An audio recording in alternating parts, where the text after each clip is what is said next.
They're an unassuming bunch. You'd be forgiven for missing the picketers outside Euston Station. But these strikes are bringing the country to a standstill again.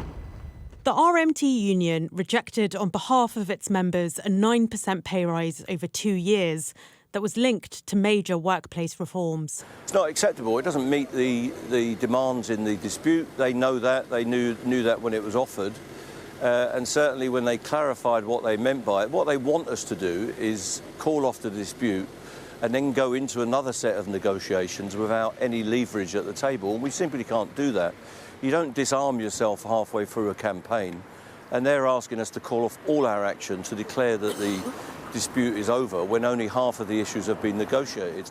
So the 24-hour strike went ahead, a day after train drivers belonging to the ASLEF union also walked out.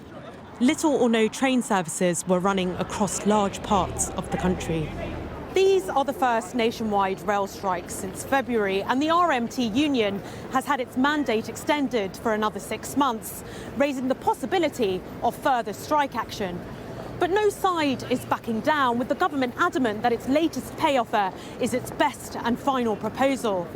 So don't be fooled by the brief lull we've just had.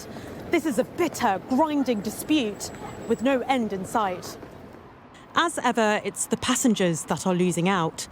No side wants to be held responsible, so the blame game is in full swing. The dispute has been toxic, unfortunately, and it's really disappointing that the RMT haven't put an offer to its members.